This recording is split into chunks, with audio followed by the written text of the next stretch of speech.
Then again, if you have estrogen, all hope is lost.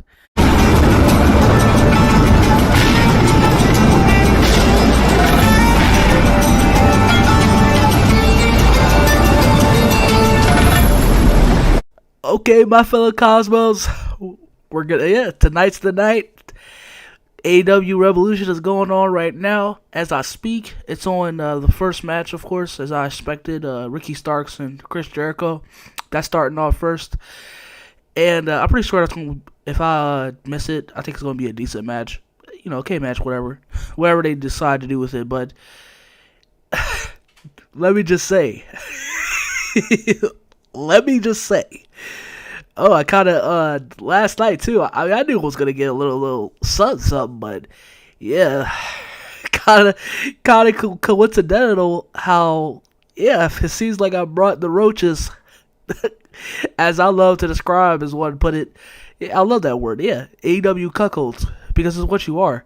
And some of them showed, they showed up, those troops, they showed up their true colors that night.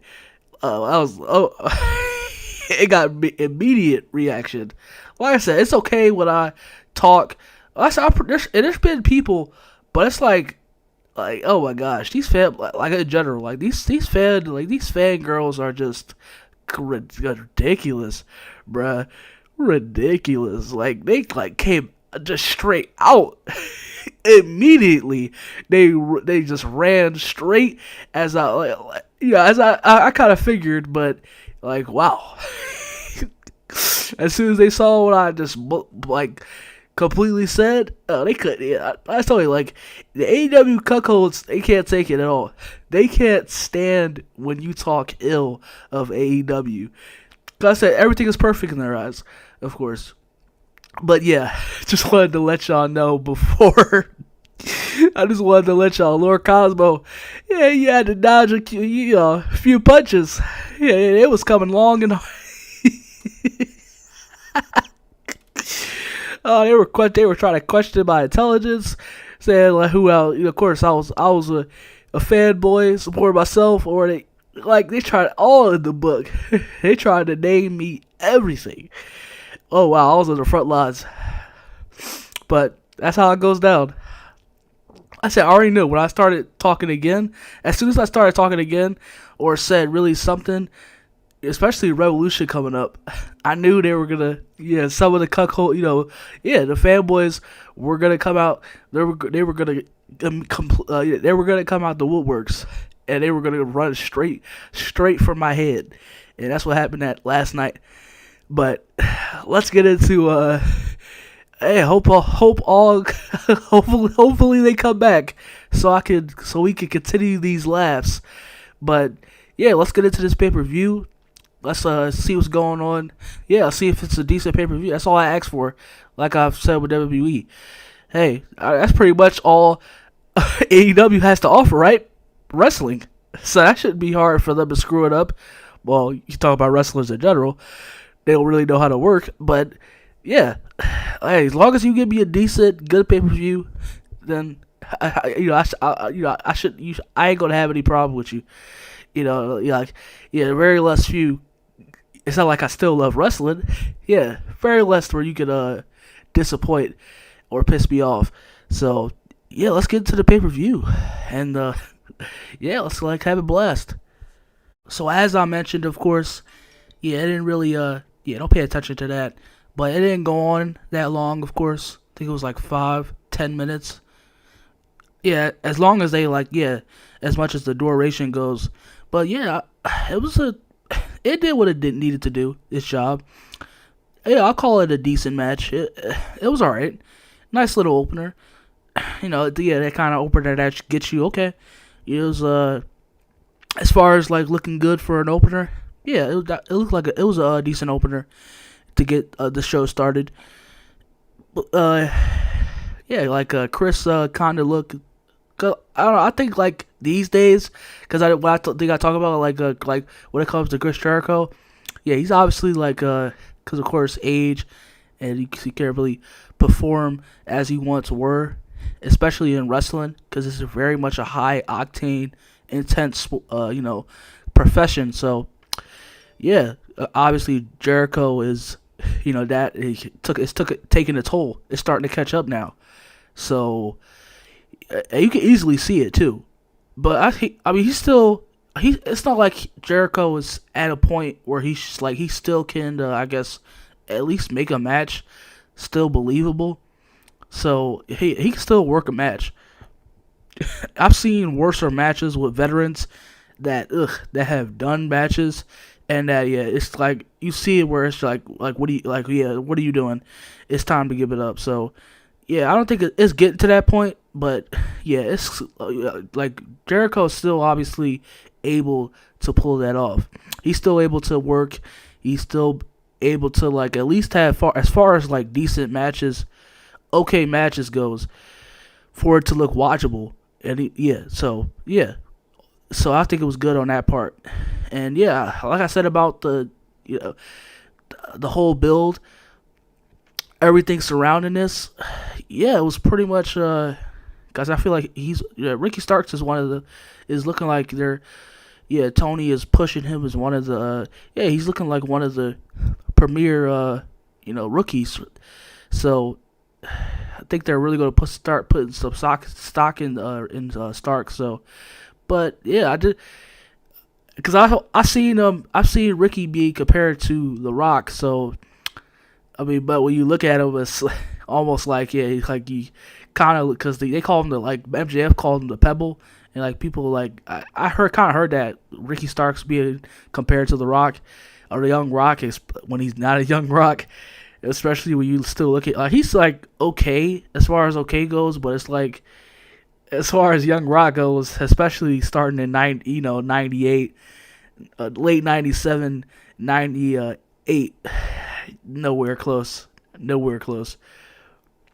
I say he's still really boring, and I say even off that, like almost it seems like everything about him is just really bogged down.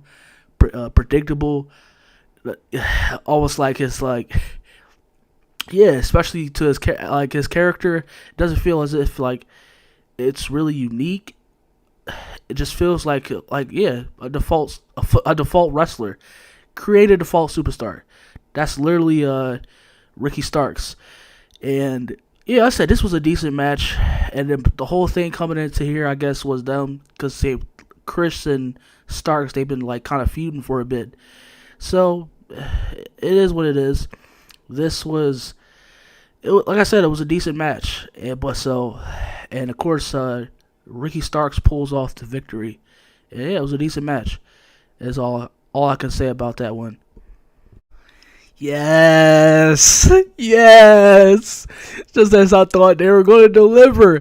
And Christian Cage and Jungle Boy. Oh yeah, this is definitely my favorite match on the card. Cause as I told y'all last night, this was the only match that I was as far as like, it's probably gonna be the only one, probably for the last time, if not, going forward in AEW. Yeah, this been I didn't even know. I heard from somebody, but yeah, this was going on for like 2 years now, cause they planted the seeds at a pay-per-view. And yeah, like as far as like actual long term, like how of course, like the cuckolds, Tony's groupies would like to tell you that he knows about long term booking. Yeah, that tells you what you need to say there. But I guess whoever definitely wasn't Tony. Whoever came up with between Christian and Jungle Boy. Yeah, this was just like just now. Yeah, fantastic match. This was, man, the story going into this, man. Almost as good as what's going on right now with the Bloodline and Roman Reigns. Like it's just one of the best stories right now in wrestling, and it made me truly get behind. Yeah, Jungle Boy. I really like Jungle Boy right now.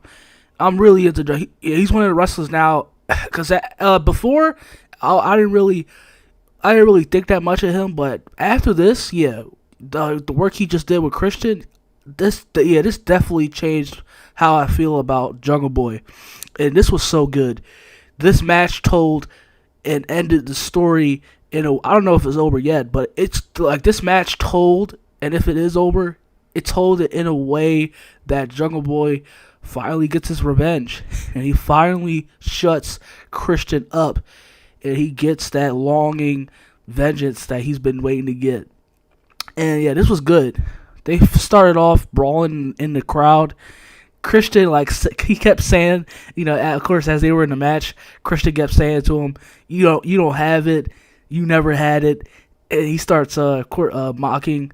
Then further, he starts mocking Jungle Boy's mom. Yeah, as he whipped Jungle Boy with a belt, and then they start as soon as they get to the burial ground. Like that scene right there, where they're just fighting at the burial ground, whatever they are. It reminds me, because I know Undertaker and Kane, they did a match.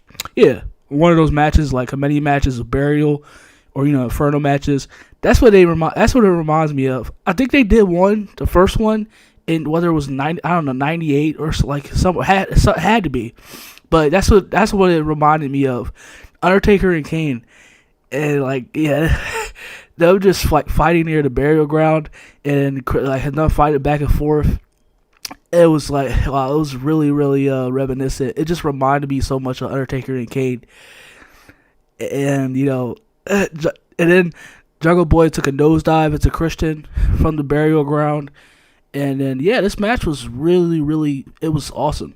It was fantastic as far as that. Because like I said, I judge based on a story. And then the story was impeccable. And the match, we already know it's going to be a 5 out of 5 with that. This is honestly, that's going to be going for me. Yeah, the perfect match of the card. Because I know MJF and Dale and Bryan tonight. That'll probably be a great match. But not as much. This is match of the night for me, and nobody's taking that from them. This is match of the night. This was they killed it out there. They went out there and destroyed it, and this is really good. And as it's going over, Jungle Boy just takes a look. It's the first look, and he just smashes Christian with a chair to the skull. And as he rolls him into the coffin, he takes one last look before he closes the coffin. And that's when, Jungle Boy wins. Yeah, he took one last look at Christian before he just closed the coffin. And just, buried. That was good. That was good shit. That was so good. That was so damn good. And that's like I said, if it was more, imagine if it was more of that. As much as an interesting, engaging, and entertaining Christian and Jungle Boy was. It was good. It was great. And you just felt the justice as soon as Jungle Boy won the match. And this was awesome. Like I said, I loved it. This is my match of the night. This is my favorite match going into this card, into this pay-per-view. And I loved it. It was really good. And definitely I can go back and see this, as far as this in history, definitely I could say I'm going back in time. Whenever I get the chance, I'm definitely going to revisit this, 4 years to come. Absolutely. Without a doubt. I'm going to be revisiting this when it comes down to it. And, I don't know how much more I could just put it over. This was a fantastic, this was a spectacle. My favorite match on the card. And, that's all I can say about it. Yeah, real quick before I get into that women's match, did anybody give a damn? Did anybody care before they took a look to before they take a left to take a piss? Did anybody care about that trios tag team match? I sure didn't. They could have just had that on a regular episode. Why have that on Revolution? Of course, you gotta have it because you gotta appease the fat, gotta appease the obese, greasy, nerds out there, the cuckolds for AEW. That pray we gotta have one of those hour-long matches. Of course, gotta put that on here. That's AEW standard.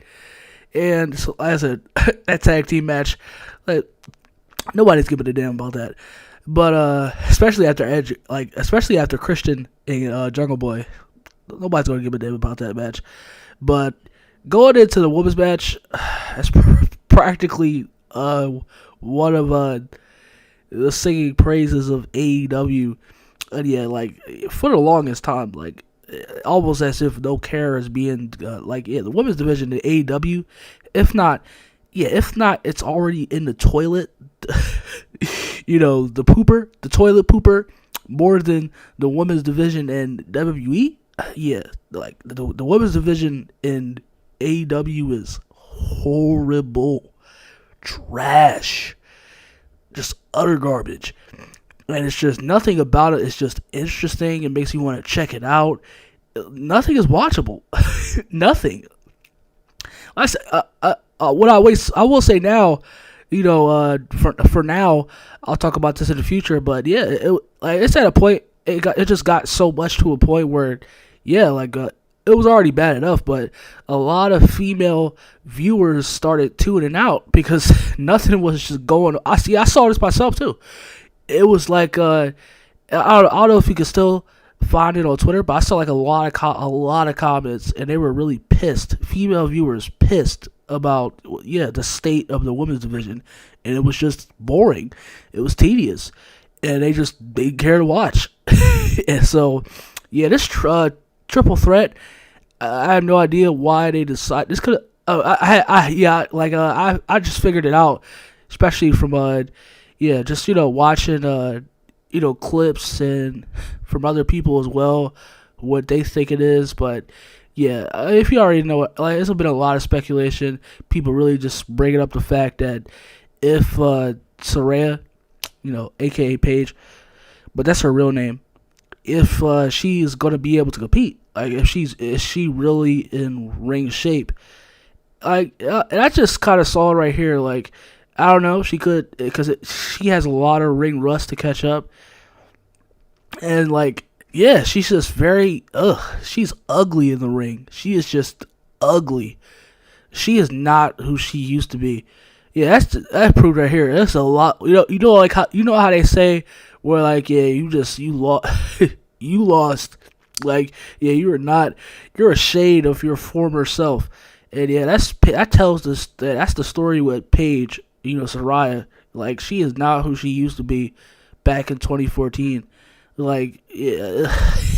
She just, her wrestling is just, it's very embarrassing to watch. Like I said, it's just, obviously AEW will take what they can get because Toni needs all the publicity, which is why she was she got here. So, the reason why they had this triple threat, of course, because I saw, at one point, Toni Storm was checking on Saraya. Because, it's like she's basically, she's risking her health. And it's not like she's just automatically she's 100%, she's good. No. It's like she's risking her life, being here, wrestling. And it's because she had a really, really career-threatening, end of life. Almost crippled. So it's it really disgustes me. That just adds to the cokehead of con man. But it really is a damn shame that. Like I said, I get, because I was one of those people. I was pretty sad with what happened. Everything with what happens to Saraya after she retired. But it's you can't risk yourself, man. You can't risk yourself. Why? Just why even do that to the point? And then you have to where it's now is much more worse. That's not the only thing, but it's of course she has her own personal life, the drama with her boyfriend and everything like that, and she's just pretty much like Alexa Bliss, where she's just very super childish, baby sensitive on all over social media, and it's you knew people are gonna talk shit, people are gonna. Yeah, they're gonna screw you. They're gonna talk how they're gonna talk when you get back in the ring, and it's I don't know what she was expecting to when she getting back into the ring. Yeah, it's just very terrible, and it definitely told the story. Definitely one of the worst matches of the night. I wasn't bad as far as it's okay, but it's it gets that it's just bad. Why did this need to happen? It could have just been between Jamie Hayter. That's what it should have been. Jamie Hayter and Ruby Soho. But of course, Saraya has to be integrated because she wants to risk her life and in a sense of just wanting to wrestle. Oh, that's it. I get it, but it's like you really want to risk that. You really want to put your loved ones and then you want to put your own self at risk just because this is not WWE, and Tony is gonna allow it because he's pretty much like one of the cuckolds that's in the crowd. Only he's a billionaire, and they're like he doesn't care. he doesn't really care, obviously. And it's like it's what a shame. But just over, like I said, not that bad to a point where it's just where I was offended. Or I was like, but just more like to the point where this match didn't need to have. Like this match could have just been Jamie Hayter and Ruby Soho. Didn't need to be a triple threat. But of course, we all know the story. We all know the story there. All right, we just got done watching the Texas Death Match, Moxley and Page. What I said, of course, which is why the triple threat match. I also forgot to mention that. Ruby Soho basically turned on what I don't know where. I guess Ruby Soho is aligned with. She's now aligned with Saraya. Saraya and Toni Storm. Not that I don't care. I really wasn't getting paid attention at all. Like I could give a damn to begin with, but. Of course, he bleeds. He bleeds, Cosmos. This is of course, this is Moxley's favorite match. Gasoline, gasoline, blood tasting Moxley loves these matches. He's gonna bleed. He was gonna blade. And of course, it happens. Very early on too. You could tell he just couldn't wait to get out there and bleed. This guy, I can't believe I used to like this guy too. But he pretends to be so much. He wants to be so badly. He wants to be those. He wants to be the modern day Mick Foley or Terry Funk. Dude, that's just it's just like to a point where it's now a part of his character. He's like an adrenaline pumping badass, and he can't be messed with. Okay, Bussy Moxley. Okay, I'm gonna take that guy seriously. The guy who kisses dudes full on in the mouth, tongue and all. But he was gonna blade. He blades. Very early on, he bleeds, cuts himself open. Then he does the same thing to Adam Page. Gets his head in a pretzel, and then he cuts his head. It's just very unnecessary. We know you love to bleed, Moxley. We love you. We know you love these types of matches, but seriously, relax. It doesn't have to always be like you don't always have to go into a match and literally bleed. You don't have to have these types of matches. That's just he's a joke now, because that's just everything he does. Just expect Moxley to bleed if he's going to. Most likely going to bleed in every matches he goes out to, and it's whether it's a no DQ or a weapon type of match. Just know that Moxley, he's gonna have an excuse to blade. Just know that. But this match, I didn't care. One point I got up, left, went to went to go, hoping it was over then. But it's match was still going on as I came back as of right now. 5 minutes ago. But goodness gracious. But of course they gotta have this, like I said, the long drawn out matches. I guess the women's match was pretty short. It was 10 minutes. That also falls into it. But I don't does anybody really care about this shit going into this match? I don't really know if anybody really gave a single F about Moxley and Page.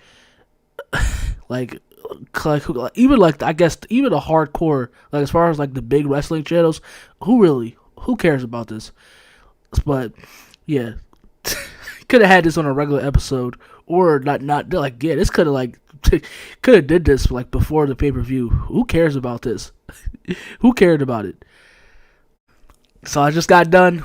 We just got done watching Wardlow versus Samoa Joe. Yeah, that was it was a good match. Yeah, it was a decent good match. I mean, I'll take anything I could get. I know, like, cause like Tony, we know like the way. Let's say it just goes overall the way that he's been booking. Look at how he's booked Darby Allin. Look at how he's booked who else? Cause a couple of people. Look at how he booked Jungle Boy before. And I feel like Jungle Boy could be like going into the future one of the hottest acts right now, especially like what he just did with Christian. And yeah, also Wardlow. Like Wardlow could have been on a really a top. Yeah, he could really be on a top run right now. When he first became TNT champion, or when he first did a program, the whole angle with MJF, him splitting from MJF. And it's like he completely fumbled on that. They fumbled on that, and it just what I have no idea, because like I said, I stopped watching. But yeah, I just been keeping up. It's not like I've been keeping up, and the way they've been doing Wardlow is just strictly criminal. It's just it's like you just completely. Like I said, because I'm not trying to make it it's obviously a personal thing, but like whatever, like. You like, what do you have against just overall big dudes? Like, you gotta know, like, if Tony was just straight up bullied by, when it comes to jocks and be growing up, because like it's just like, yeah, I mean, like, the same thing with Vince McMahon. Like, you can say the same thing, because he only pushed, what he liked. That's the whole meme there when it comes to the one of the talked about stories with Vince and his love for, big, muscle bound, just sweaty men. But yeah, it's like what's like, why do you have so much of a hard on with burying just like big guys? And it's like that's the like I don't necessarily think it's that. It's just like why? That's like I said. It's like obviously it could be like, because like I said, everything is politics, everything is personal with everybody. There's no such thing as like not. Yeah, of course, favoritism is there, and it's like why? It's more of the thing. It's more of the thing that what I want to talk about. It's more of the thing about like, why have Wardlow on TV? Why have him show his face if you're not really going to do anything with him? And that's just been the story with Wardlow. And it's like I said, I'll take anything I can get, because he just did win the match. He's the new TNT champion now. Back. He looks so much like Batista. He looks so much like Batista. When he raised that championship and he did his little angry face. Oh yeah, like that reminds me so much of classic '05 in his prime, or whatever. Yeah, Batista, man. He like Wardlow reminds me so much, especially since he cut his hair. He looks so much like Batista. Cause yeah, I know he said Batista is one of his idols growing up before he got into wrestling. So yeah, he looks a lot like Batista, and I can tell you, he patterned himself after Batista.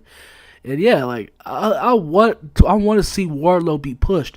I want to see Wardlow get the treatment that he desperately deserves. Like I have no idea what. Yeah, Tony's obviously not going to follow through with that. He's retarded.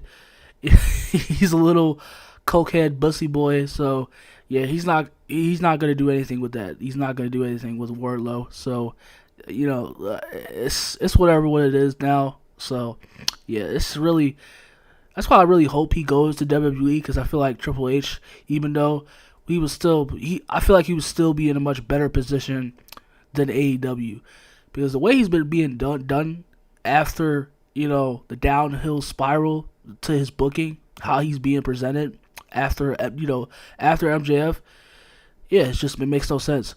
Makes no sense. All right, so the tag, we just got done watching the tag team match. The Young Guns, the Guns versus the Acclaimed and Jeff Jarrett and Jay Lethal. And yeah, I would. Yeah, this is way. This tag team match was way better than the Elite, the Fag Elite match. Way better, 100 times better, of course. Yeah, I'll say, but yeah, the Acclaimed, and yeah, they really know how to throw down as far as they're really good in the ring as far as their character goes.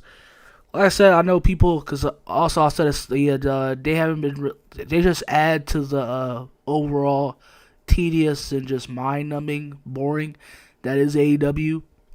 They haven't been really in engaging or interesting storylines and angles or whatever. So I guess I've heard saw firsthand and just people also talking about that they don't pretty much nobody really really cares about what's going on with the Acclaimed, which is why they lost tonight. So yeah, that saga is pretty much over. The Young Guns are new champions, and they got basically confronted by FTR. They just got done wrapping that up, and it looks like they're going to do FTR and the Young Guns. And I don't know if it will happen, but yeah, pretty much I could say it definitely right now. They'll probably go with FTR if it's not the second or first pick. They're definitely the next champions, or as far as that goes. I don't know if it's there to just try to get the Young Guns over, but they're back. FTR is back now, and I guess they're just dispatches was just to get over to FTR. So I guess potentially they're the next World Tag Team Champions, AEW World Tag Team Champions. So that's already know FTR versus Young Guns is going down later at some point for those titles, and I think FTR is taking it for sure in my opinion. But yeah, that was a very great that was the tag team match of the night as far as tag team matches goes. Than the Fag Elite match, way better. All right, y'all. This it comes to if you're a wrestling fan, admirer, you know how especially these matches. It's an hour Iron Man. It's a 60-minute, basically 1 hour Iron Man match. So this is gonna be long, but I'm gonna try to get all through it. I want to read basically I want to go over the highlights. So I'm gonna get through it as quick as possible. All right, so MJF, Bryan Danielson, the main event. The masterclass end of a show. So first they start off with, I saw a sign. I just thought it was good to note that I saw a sign in the crowd during the introduction, and it said Bryan is a 60-minute ass kicker. Basically, he's the king of the 60-minute. I wouldn't say that. I don't know. I think he had. I don't know if he had. I think he most likely did. I don't know if he had one before this, before he got to AEW, but I don't remember if he ever had a 60-minute match. But no, damn sure it's not, especially over icons like Brett and what Shawn Michaels did. They could have, especially AEW, they could have plenty of 60-minute matches as they want to today. Nothing is going over the classic, one of the definitive matches in history, Shawn Michaels and Brett. But I just thought it was good to note that. They lock up, of course. This is going to be 60 minutes, so you get, of course, they just start feeling out, adding to the crowd, the interaction. MJF was doing jumping jacks, mocking Bryan, basically easy work.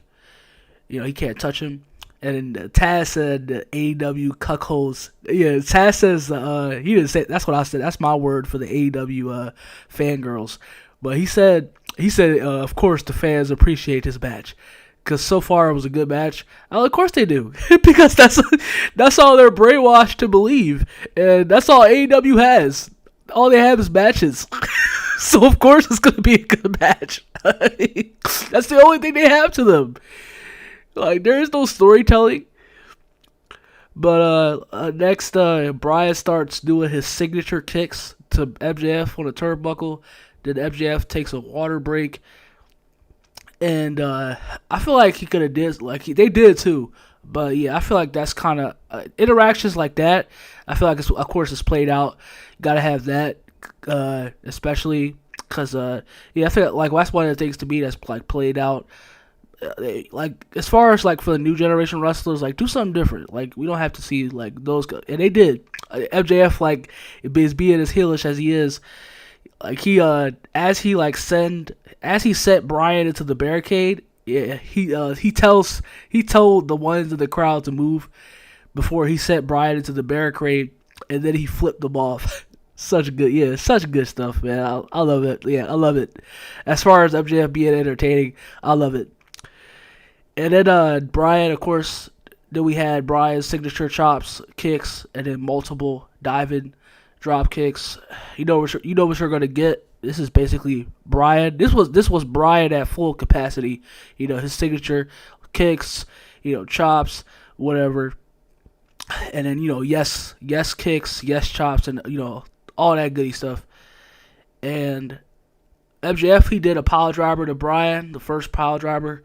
And then they started doing this thing. Oh my gosh, like, yeah, these finishes, I'm really getting sick and tired of these finishes, but they started like doing like multiple roll-ups. They just kept, I get it, of course, like, because you gotta do, that's really overblown too.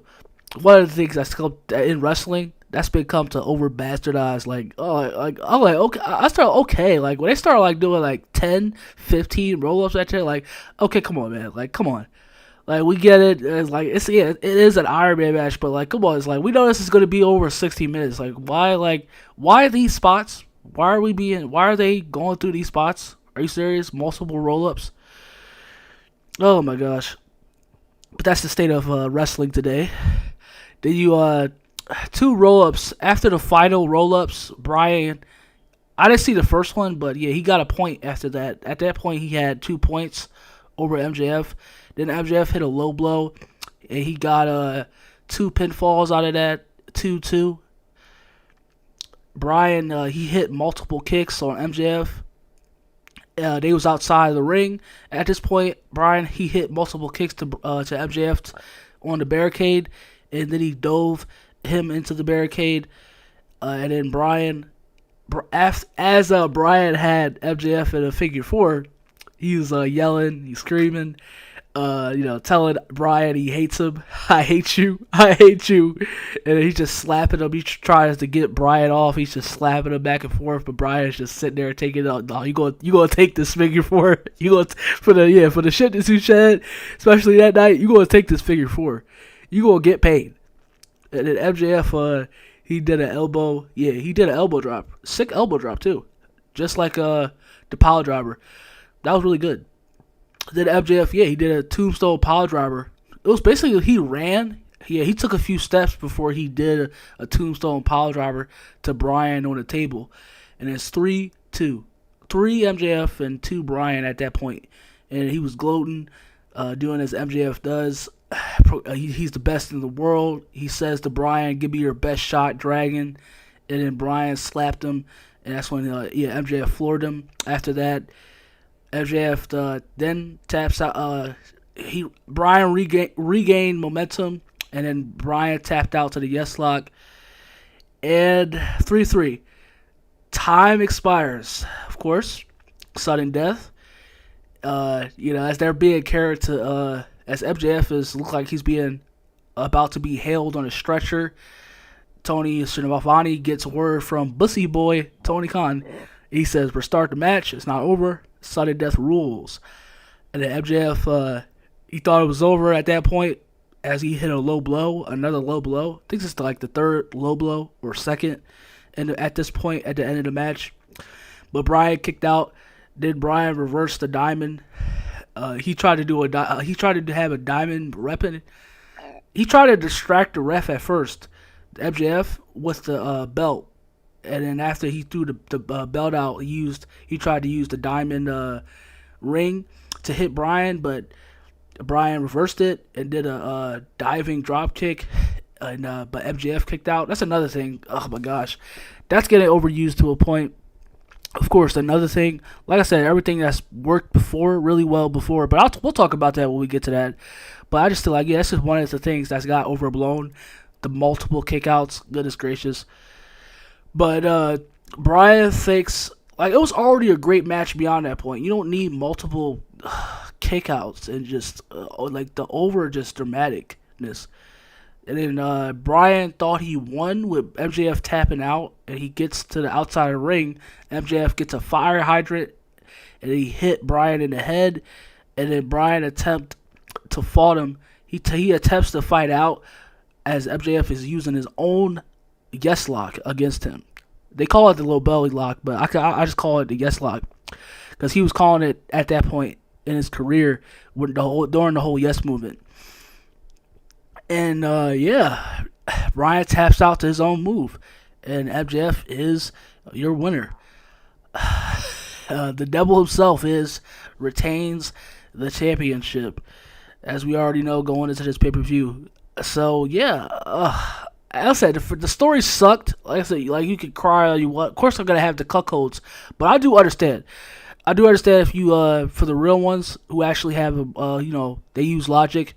Reason, especially you watching me. I know, I know, if you think this match, it was a great match. It was a really, really good, great match. And like I said, if you would think if you believe it's a good match, I think I said this already. Yeah, I'll judge my matches off of purely story based, because like I said, I love stories and characters. That's what I grew up on. That's what wrestling was about. So yeah, I rate on story, and the story going into this, of course, as AEW's usual main events, is absolute trash. It's tedious. It's just promo after promo, and Tony thinks that's story, but the match delivered. Yeah, the match over delivered as far as that point. So yeah, they forced me to give it a 4-star. Yeah, 4 stars. Yeah, this is a classic match. It's the classic match for sure. I could definitely say I'll watch the match if I want to, as far as that goes, but my favorite match on the card is the best match. The best story angle match characters going into this pay-per-view was Christian and Jungle Boy. As much as people loved it, because of course that's the main event, MJF and Bryan, yada yada. No, like, that was the match of the night. Christian and Jungle Boy. That shit was good. And as far as the story going into it, that was a storybook closing on that between those two. So yeah, this, like I said, this is an instant classic. Of course, if you believe so, also as well. Yeah, it was. But if you want to try to, of course, people are gonna have people, especially the cuckolds, you're gonna have it overrating it as usual. But no, like I said, it was I would as far as put it below, second to Christian and Jungle Boy. But yeah, it was a good match. It was a great match. Yeah, as far as that goes, yeah, this is overall, yeah, their usual pay-per-views. We have that still nowadays. Whether a pay-per-view is decent or great to begin with, I could really care less. Whether it's hit or miss, who really cares? Because wrestling is still at a point where it's not good at all. So I could care less if the pay-per-view is decent. That's all. Even though it's all I asked for, I could care less, because overall wrestling is not at that point. Is gone from the point of where it was like everybody was talking about it, watching it. So, or as far as there should be story and characters, it should, as far as like there should be less wrestling and more story and character based. But yeah, it was a great pay-per-view. I will say that. Gotta give that props. Can't be biased, of course. I gotta be honest. And yeah, I enjoyed myself for sure. I had a time. Definitely feel like I didn't waste my time. And that's it. That's it for us. The next time I will see y'all is, I guess, whatever is the next, whatever we decide to talk about next. I really want to talk about the IWC. So hopefully nothing happens so we can talk about that. But whether you liked it or not, tell me what y'all, y'all can tell me to it too, whether y'all enjoyed it. But yeah, great pay-per-view. And I'm going to be out. Yeah, this was a long one. So, yeah, I'll see y'all later. Stay blessed. Enjoy yourselves.